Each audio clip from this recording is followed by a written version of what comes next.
So we're going to start out by reading a passage out of Genesis chapter 45. And if you would, just out of respect for God's word, and if you're able, if you wouldn't mind standing with me as we read Genesis chapter 45. You don't have to read along this morning. I'll just read it out loud. Genesis 45, we're going to start in verse 1. All right, so Genesis chapter 45, starting in verse 1, it says this. Then Joseph could not control himself before all of those who stood by him. He cried, "Make everyone go out from me." So no one stayed with him when Joseph made himself known to his brothers. And he wept aloud so that the Egyptians heard it, and the household of Pharaoh heard it. And Joseph said to his brothers, "I am Joseph. Is my father still alive?" But his brothers could not answer him, for they were dismayed at his presence. So Joseph said to his brothers, "Come near to me, please." And they came near. And he said, "I am your brother, Joseph, whom you sold into Egypt. And now do not be distressed or angry with yourselves because you sold me here, for God sent me before you to preserve life. For the famine has been in the land 2 years, and there are yet 5 years in which there will be neither plowing nor harvest. And God sent me before you to preserve for you a remnant on earth, and to keep alive for you many survivors. So it was not you who sent me here, but God. He has made me a father to Pharaoh, and lord of all his house, and ruler over all the land of Egypt. Hurry and go to my father and say to him, 'Thus says your son Joseph, God has made me lord of Egypt. Come down to me, do not tarry. You shall dwell in the land of Goshen, and you shall be near me, you and your children's children, and your flocks, your herds, and all that you have. There I will provide for you, for there are yet 5 years of famine to come, so that you and your household and all that you have do not come to poverty. And now your eyes see, and the ears of my brother Benjamin see, that it is my mouth that speaks to you. You must tell my father of all my honor in Egypt and of all that you have seen. Hurry and bring my father down here." Then he fell upon his brother Benjamin's neck and wept. And Benjamin wept upon his neck. And he kissed all his brothers and wept upon them. After that, his brothers talked with him. So may God bless the reading of his word. You can go ahead and take a seat.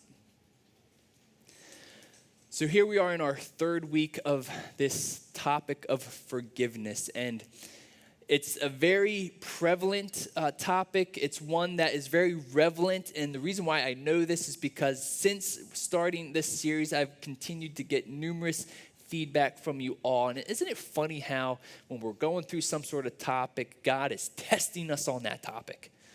He just seems to put situations or people in our lives and that we're talking on forgiveness, and guess what? We find ourselves having to forgive quite a bit in that time frame.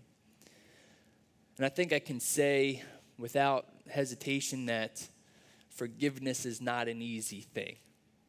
And so we're trying to figure out what this looks like and how can we continually remind ourselves of some principles to put into place for when we are offended and we do experience wrongdoings and we have to extend forgiveness. And so we've been working on this definition of forgiveness that I don't actually have a slide for it this morning, but I'll recite it and then we'll see how good our memories have been on this definition. So to forgive someone, I've been saying, is to lift up and to let go of another's wrongdoing and or debt. So to forgive someone has this idea of lifting up some burden, lifting up some weight that we've placed on someone because of the wrong that they've done. But it's not just lifting up that burden, it's letting go of another's wrongdoing and or debt. So let's see if you can say it along with me. So to forgive someone is to lift up and to let go of another's wrongdoing and or debt. And that is hard to do sometimes. So hard to do. last week we talked about the idea of conflict resolution and in extending forgiveness, the whole goal in extending forgiveness is to restore relationships. We talked about that a little bit last week. And so today we're faced with some questions with this idea of forgiveness. How often ought I to forgive? And last week we talked about Peter asking this question of Jesus, do I need to forgive someone 7 times? And Jesus responds, as he often does, not 7 times, but 70 times 7, 490. And the whole point is there is no limit to the number of times that we extend forgiveness.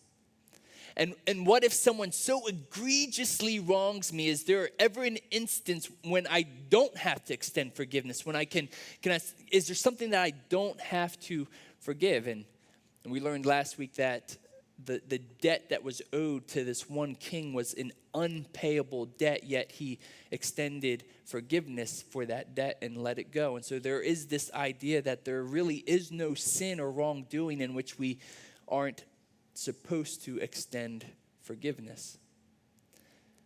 Another question that comes up is, does forgiving mean forgetting?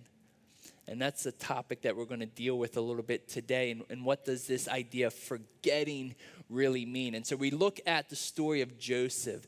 We read Genesis chapter 45. But in order to get a good grasp of what this passage is all about today, we have to back it up and set some context. So Joseph, we're not talking about Mary and Joseph. We're talking about Joseph of the Old Testament. It's one of the most well-known stories. If you grew up in church, you might have remembered the flannel graphs of Joseph on this black felt thing with a coat of many colors. We've probably been told this story a whole lot, but I hope to try to bring a little bit of a different angle to it in a perspective. But in order to start with Genesis 45, we have to back up and kind of set the family dynamic. So Joseph's father is Jacob. If you remember Jacob is twin of Esau, born to Isaac. And in order to get this full start, the story, we're going to start with Jacob this morning. And so Jacob first meets his wife Rachel when she is out in the fields herding sheep. She's a sheep herder. And there's something about Rachel that just captures him immediately. It's love at first sight. He is captivated by her beauty. And so because of this deep love that Jacob has for Rachel, he ends up entering into an agreement with Rachel's father, Laban, to marry Rachel. Back in those days, the agreement and for this particular situation was that Jacob had to work for 7 years in order to earn Rachel's hand in marriage. Wives, have your husbands worked for you for 7 years? Look over at them and give them a little wink. That honeydew list is getting longer and longer. Jacob had to work for 7 years for Laban in order to have his daughter's hand in marriage. But in Genesis 29, from Jacob's point of view, in verse 20, we read this. So Jacob served 7 years for Rachel, and they seemed to him but a few days because of the love that he had for her. 7 years, but it was just a few days in the eyes of Jacob. That's how much this woman, Rachel, had captivated him. Now, Rachel had an older sister, Leah. And as the custom was during those days, the oldest daughter had to be married off before the younger daughters could follow. And so the day of the wedding comes, Laban, the father, puts on this big feast. And what usually happens after the wedding, on the wedding night, Jacob goes into the tent and not realizing that Laban had pulled a trick on him, had pulled a rope-a-dope. So instead of Rachel being in the tent waiting for Jacob, it was Leah. But Jacob didn't realize that until the next morning. Now, I have all kinds of questions about this. Like, how do you go through a whole wedding ceremony and how do you walk into it? I mean, do you not like set the mood, like put some candles and like, how do you not actually see who you're doing the thing that you do with the wedding night after and until the next morning? It blows my mind. But Jacob wakes up the next morning and it's not Rachel in bed next to him. It's her older sister, Leah. So obviously, Jacob's a little concerned, a little ticked, and goes to Laban and says, hey, well, I just worked 7 years for you. Where's Rachel? And so Laban explains, well, the custom of our country is that we have to marry off the older daughters first. And so I tell you what, you work 7 more years and then you can have Rachel. So Jacob works for 7 more years to get the hand of Rachel. And it says this in Genesis 29, verse 30. So Jacob went into Rachel also, and he loved Rachel more than Leah. Have you ever seen that movie or that show, Sister Wives? I mean, one of the questions that I always ask is like, there's got to be a whole bunch of jealousy in that type of situation. When you have a bunch of wives married to one guy, there has got to be envy and jealousy. Look at this passage. Jacob loved Rachel more than Leah. So you have 2 sisters, wives to the same guy. Jacob loves Rachel way more than Leah. You know that is just a recipe for disaster. Well, after the marriage happens, what logically comes next is you start having kids. So Leah started having children first. A whole bunch of boys, to be exact, in the very first part. So Leah gives Jacob 4 sons, Reuben, Simeon, Levi, and Judah. And because of the love that Jacob had for Rachel, Leah thought that, man, if I give this guy some sons, he is going to love me more than Rachel. And so these 4 sons come, and then what happens is that Rachel starts to get a little jealous and envious of Leah because now she is producing sons for Jacob. Rachel, however, is unable to have children at the time. So what does Rachel do? Rachel gives her own personal female servant to Jacob so that Bilhah, her servant, could have kids on Rachel's behalf. So the kids that Bilhah has, Rachel's female servant, is Dan and Naphtali. Well, now Leah's getting envious again because now Rachel is producing kids through Bilhah for Jacob. And so Leah, who is actually unable now to have children after she had the first 4, gives her female servant to Jacob so that she could produce kids for Leah. So Zilpah is her servant's name. She has Gad and Asher. Leah, continuing to live in the shadow of Rachel and not ever quite being able to live up to her beauty or the love that Jacob had for her, begs and pleads and cries out to God to allow her to have more children. God hears Leah's prayer. Leah has 2 more sons, Issachar and Zebulun, and then a daughter is thrown in there, Dinah. Rachel, who has yet been able to have kids of her own, does the same, cries out to God, God, please give me children. God answers her. And Rachel gives birth to Joseph, who we're talking about today. So you fast forward a couple of chapters to Genesis chapter 35, and we learn that Rachel has 1 more son, but it ends up being a very complicated delivery, and Rachel actually dies in the birthing process of Benjamin. And so here you have a family dynamic. 2 wives who happen to be sisters, producing some sons. And then you have 2 female servants producing more sons. You have 12 sons and 1 daughter, 4 different women involved. Imagine the complexity, the craziness of that dysfunctional family. We get to get an idea of just what that dysfunction was all about. Joseph, being the firstborn son of Rachel, being the apple of Jacob's eye, makes Joseph his favorite son. Of all the 12, Joseph is the favorite one. Out of all the guys, the girls, it goes so far that Jacob ends up making a coat for Joseph, which is a symbol for just the favoritism that he placed, the priority that he placed over all his kids. And Joseph, he made sure his brothers knew about it. I mean, he walked around strutting this coat, a constant reminder that, hey, I'm number one son. I'm daddy's boy. Not you, me. He wasn't shy about it. He made it known. And so one day, Joseph and his brothers are out in the field, and there's something that happens. We don't know what happens, but the brothers do something. There's some sort of issue that happens, and it says that Joseph brought a bad report of them to their father, Jacob.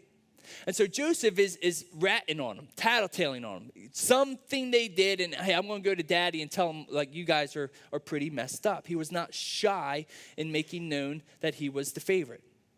To make matters worse, Joseph is a dreamer, and he's a pretty good interpreter of dreams. And so God gives Joseph some dreams where he's envisioning, basically the meaning of these dreams is that one day all of the brothers and all of the family are going to bow down in front of Joseph. Joseph goes and shares this dream with his brothers.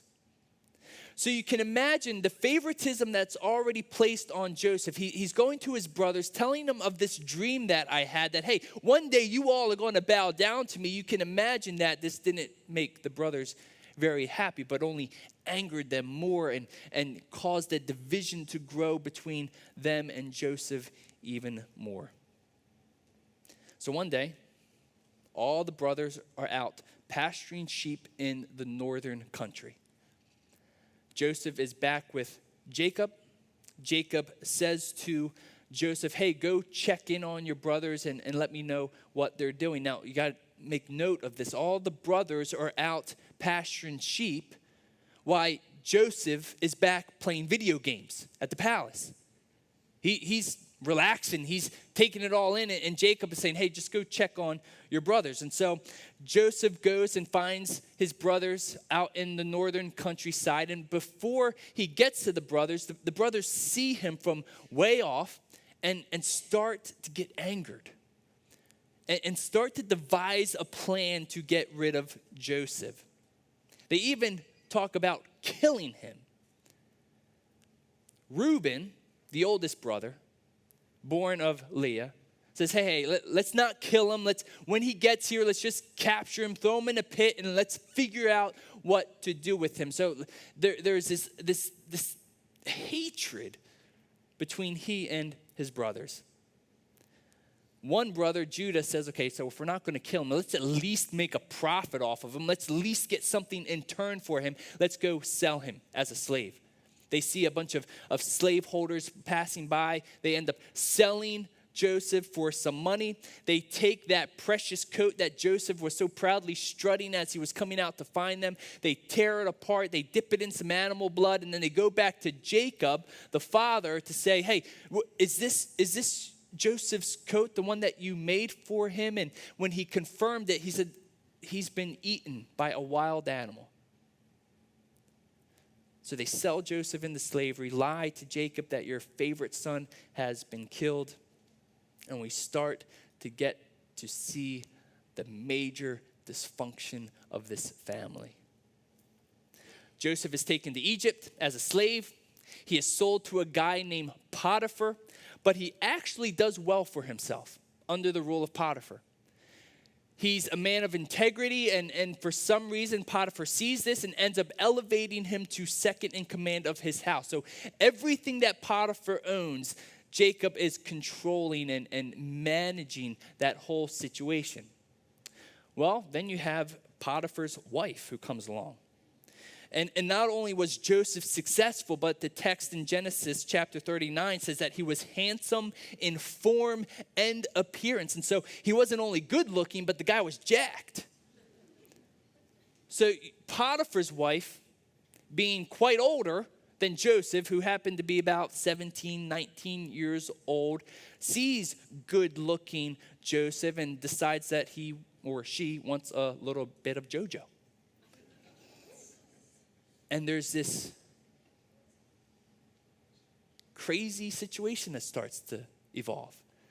That Potiphar's wife is making these advances towards Jojo, but Jojo is doing pretty good. He's restraining her. And there's this one time when just the urge to get Joseph is so strong that grabs onto Joseph and he runs away but leaves his coat behind. And this does not make Potiphar's wife happy. How could he refuse me? I mean, look at me. Ends up going to Potiphar and saying that Joseph has been making some sexual advances towards me. This just sends Potiphar off the deep end. I mean, I put you in second of command of all of my house. How could you betray me with my wife? And so Joseph ends up in prison, being falsely accused for making sexual advances upon Potiphar's wife. He spends 2 years in prison. And remember, Joseph is a dreamer, and he has this skill of interpreting dreams. And so he puts that skill to work while he's in prison and starts interpreting prisoners' dreams. Well, this eventually gets to the ears of Pharaoh, because Pharaoh starts having some real crazy dreams. There's this one dream he has of these 7 fat cows, and then there are these 7 ugly skinny cows, and the ugly skinny cows end up eating the fat cows, but the skinny cows remain skinny, and he has no idea what to make of this dream. I mean, he probably had some good Mexican food the night before that.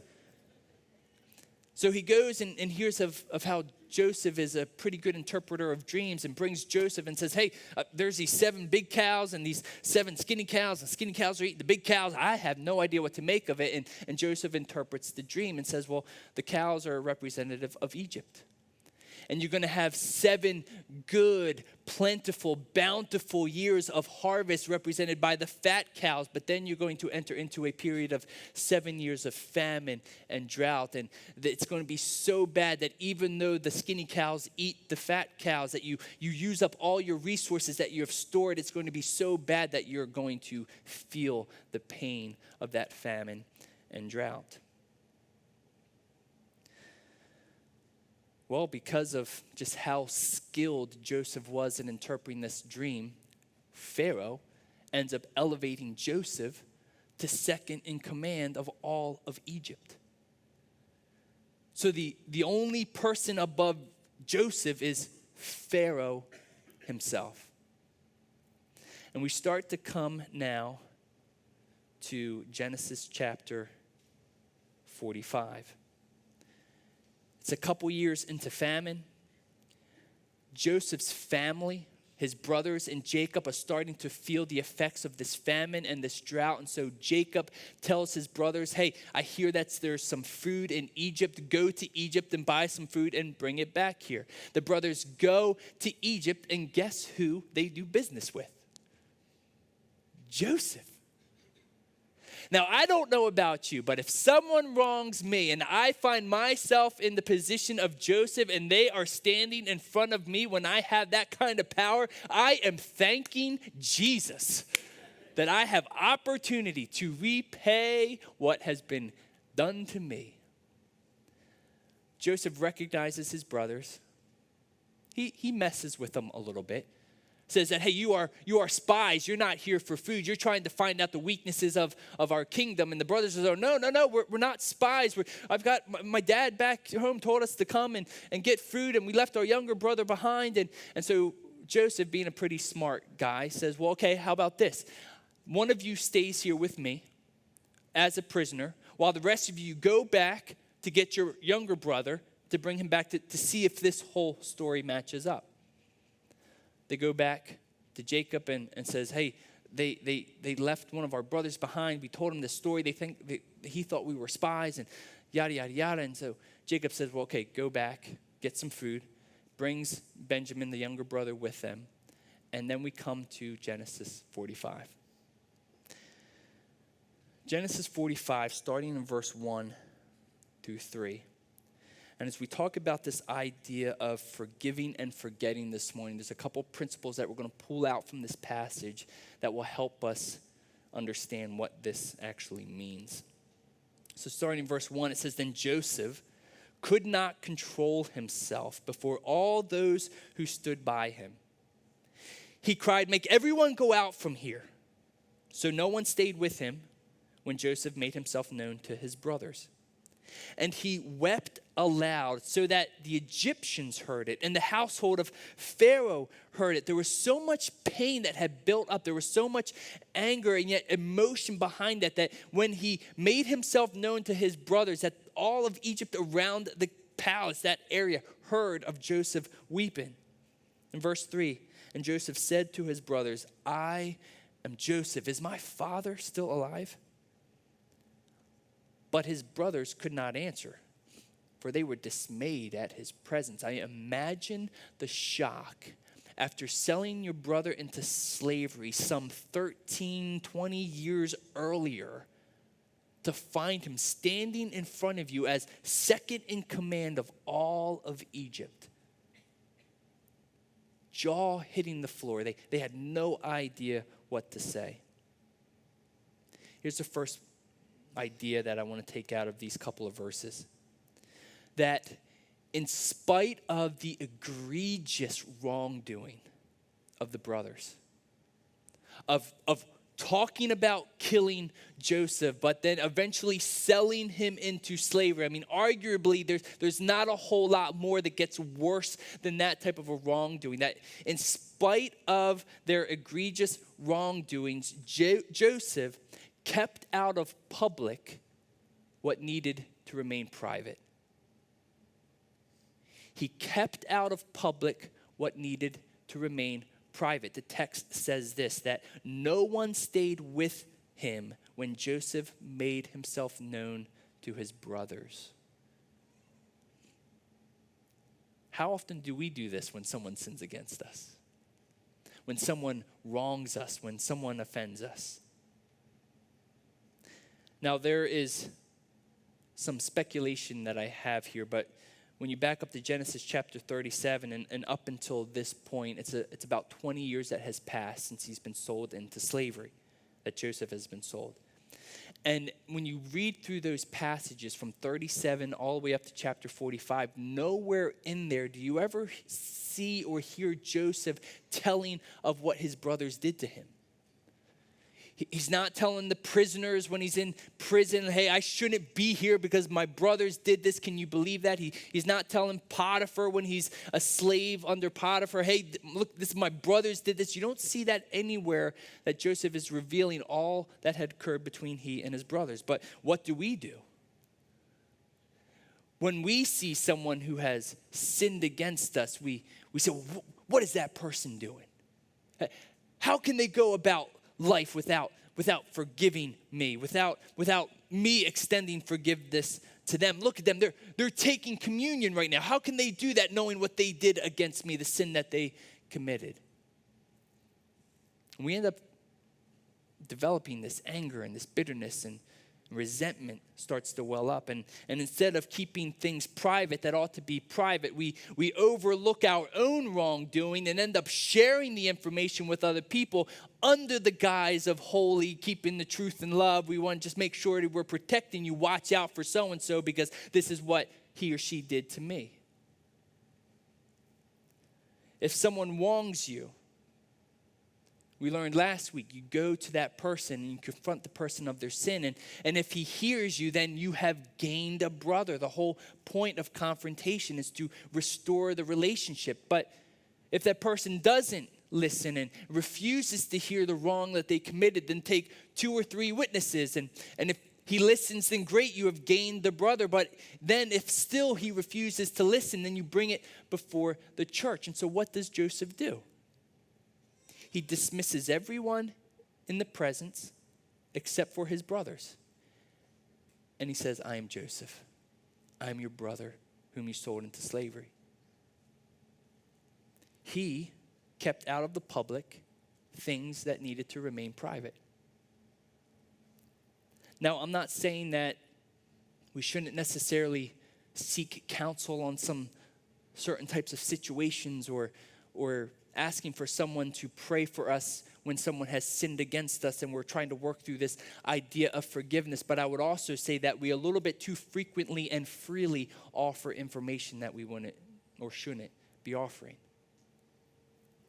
And so in spite of the egregious wrongdoing that the brothers committed against Joseph, Joseph chose to keep out of the public things that needed to be private.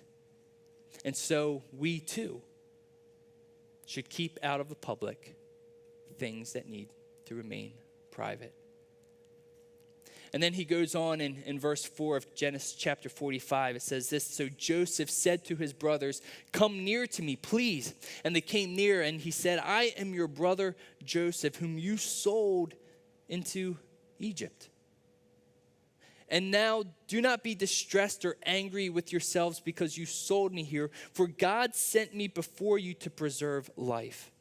For the famine has been in the land these 2 years, and there are yet 5 years in which there will neither be plowing nor harvest. And God sent me before you to preserve for you a remnant on earth, and to keep alive for you many survivors.'" Notice what it says in verse 8. "So it was not you who sent me here, but God.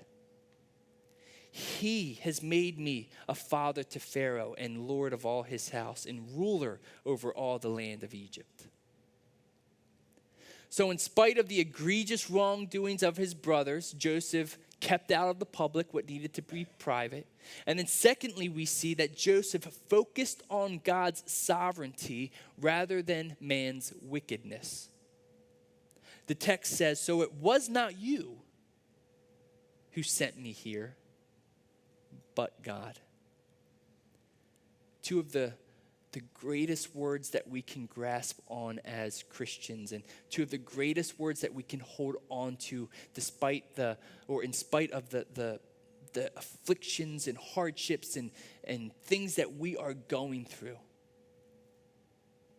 That there are husbands here treating their wives wrongly, and there are sins among brothers and sisters here that are treating each other unfairly and sinning against each other, and it might be happening, but we hang on to the "but God."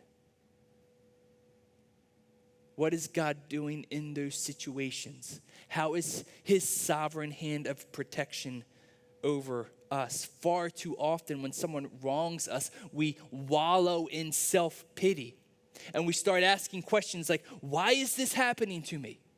Why is this person treating me so badly? Look at the series of events that had led up to this point. What good can come from this? But God. We cling on to those words.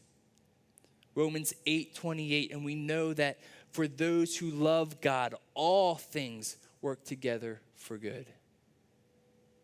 And sometimes we find ourselves in a place or a situation in which we have no idea how God can spin this for good. Think about Joseph. He could have easily focused on the sins of his brothers. But Joseph instead chose to focus on God's sovereignty rather than man's wickedness.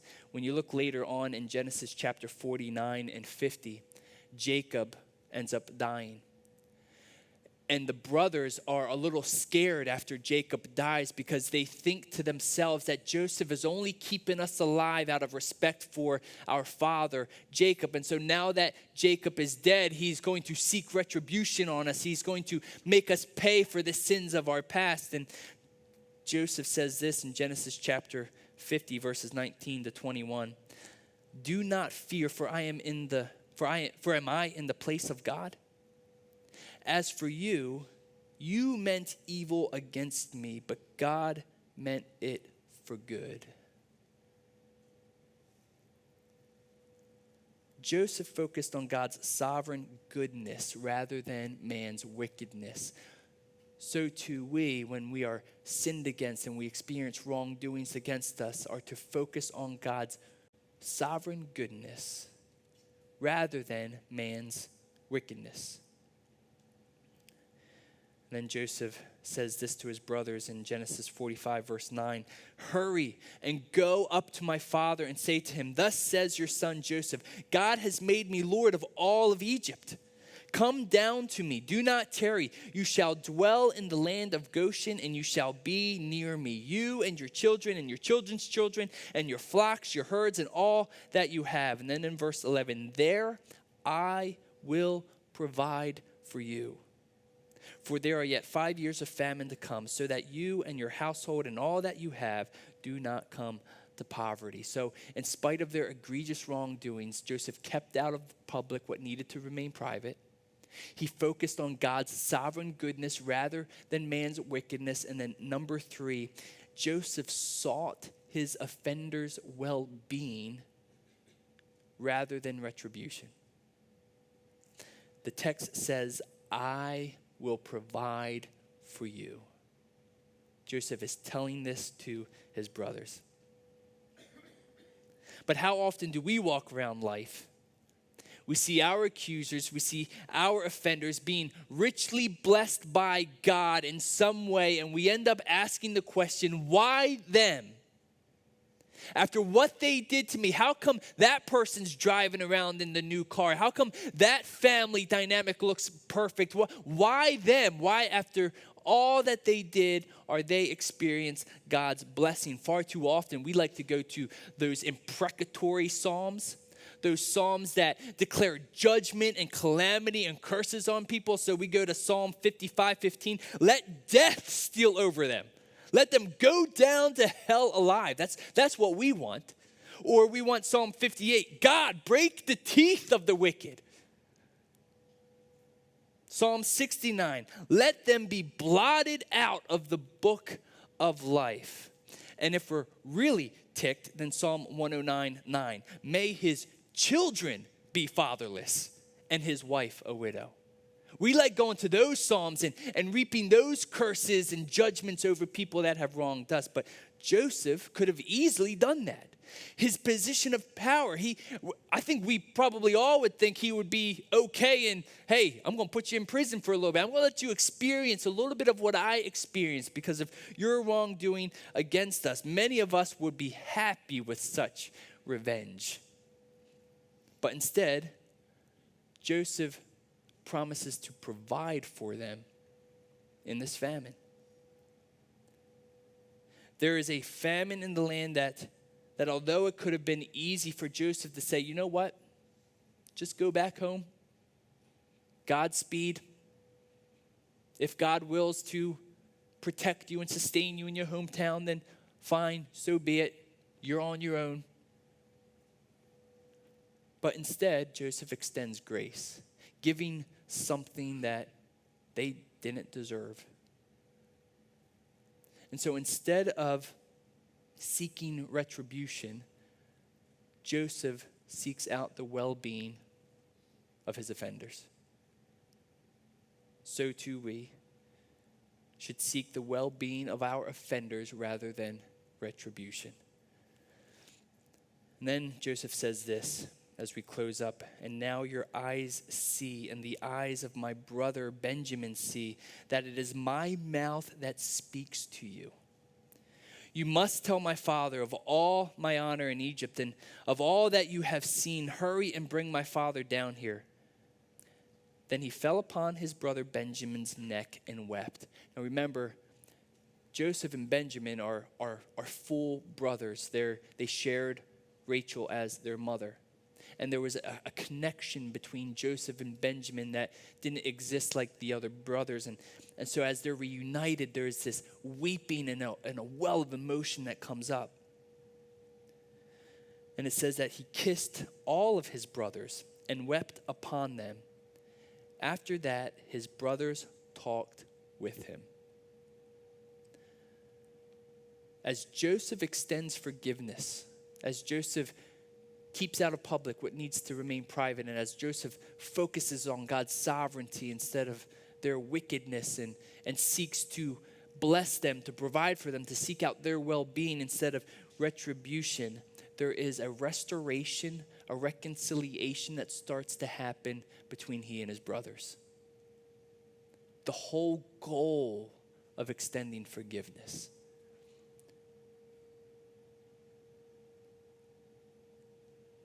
we end up asking ourselves the questions as we look at a story like this. We ask, well, how can I forgive someone who has egregiously wronged me? I would venture to say that we haven't been wronged to the degree that Joseph has been, but there are some wounds that I'm sure we all bring to this place. Family wounds, wounds that we've gotten from friends that have deeply cut and deeply hurt. How can I trust someone who has hurt me so deeply? Joseph, how can you trust your brothers? And does forgiving mean forgetting what someone has done, therefore making me vulnerable to that same wrongdoing again? As we close today, I want to answer the one question: does forgiving mean forgetting? Because I think with some of the egregious sins, and is there ever a time not to forgive someone? We've kind of already answered that question, but we see the answer to this one question of does forgiving mean forgetting back in Genesis chapter 41. So we've heard this verse, Hebrews 8:12, that says, "For I will be merciful." This is God speaking. "For I will be merciful toward their iniquities, and I will remember their sins no more." And so we have a standing before God in which he looks upon us through Jesus, and he does not see our sin. He remembers our sins no more. And so being Christians, being imitators of Jesus, are we then to forgive and forget? And is that even humanly possible when we've been cut so deeply at the core of who we are? Can we actually forget the sins of others? Genesis chapter 41, verses 50 to 51, I think give us a little bit of insight into this question.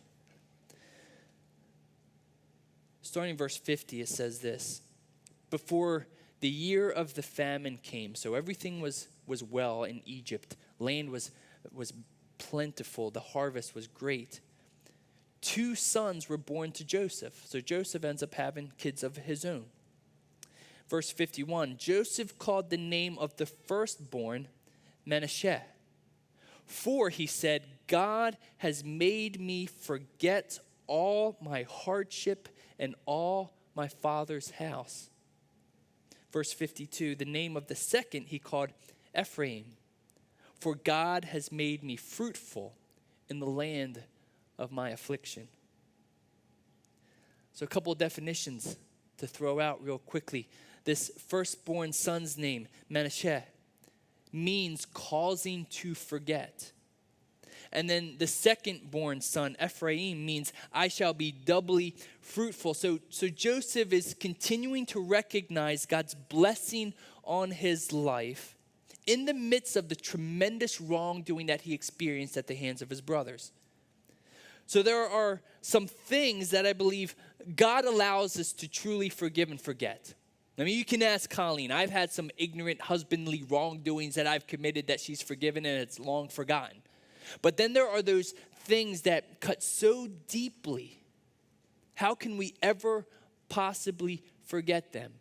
I think about the case of my father that I shared last week, the sin that he got caught up in. I'll never forget that about him. How can I? That's so deeply ingrained in who I am. But then there are some instances in which somehow God just chooses to pull that out of our minds, that we remember those no more.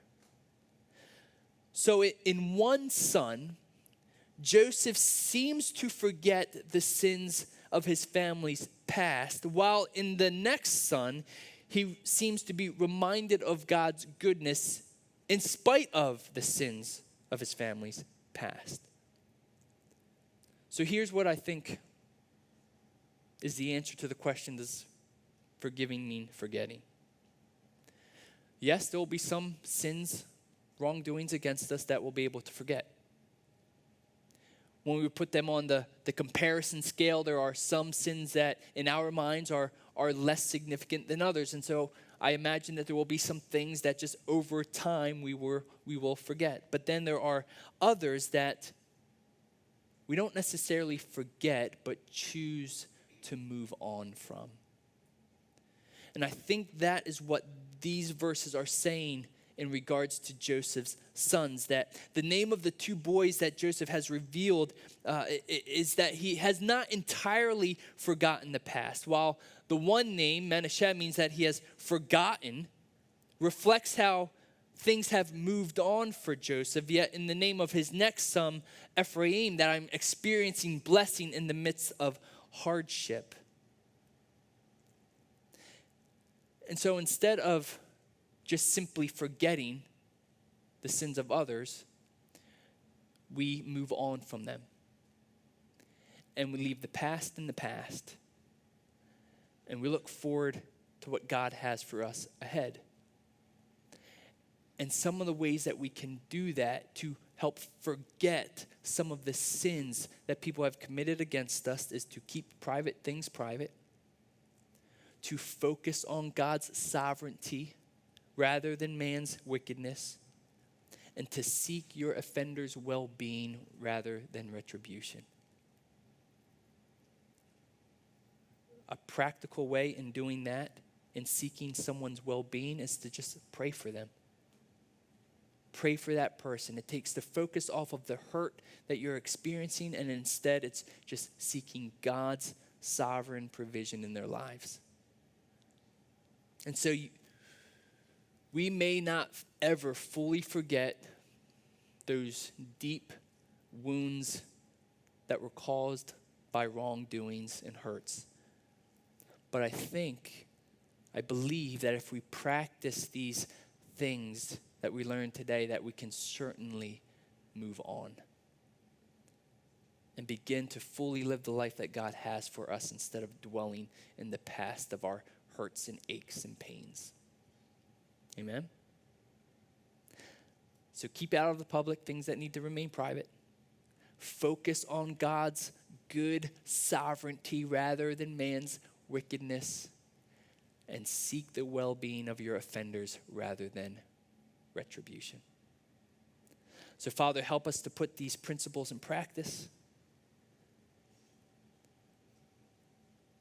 And ultimately, as we do so, would you constantly remind us of the forgiveness you've extended to us through your Son, Jesus?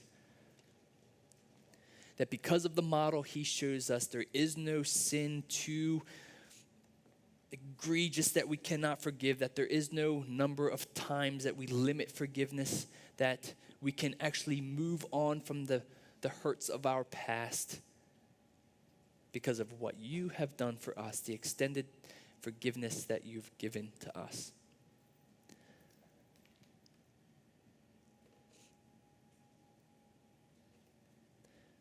So I just ask you all for a moment just to reflect on these things and allow God to bring to mind anything that he needs to bring to mind for you to start to work through. Is there a person? Is there an event that you've been hanging on to that you need to give over to him?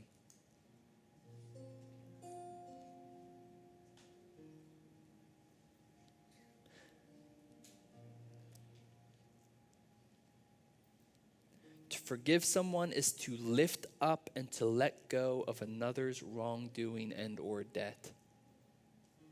Doesn't mean that the wrongdoing and or debt didn't hurt, it didn't leave a mark, it didn't leave a scar, but it is choosing to move beyond that, to get out of the past and focus on what God has for us in the future.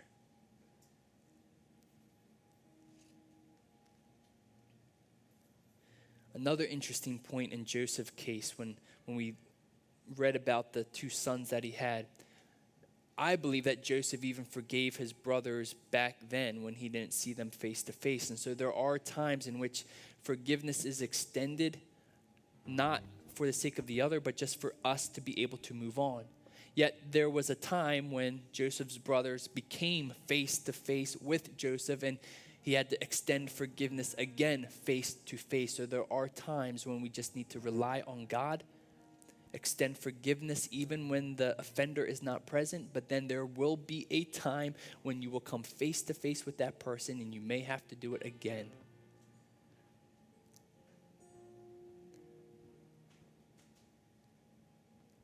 But God has good plans. And if we rest on Romans 8:28, that all things work together for good to those that love God, yes, it stings and it hurts and it's painful now, but there is good that's going to come out of it as we love and focus on him. We focus on his goodness.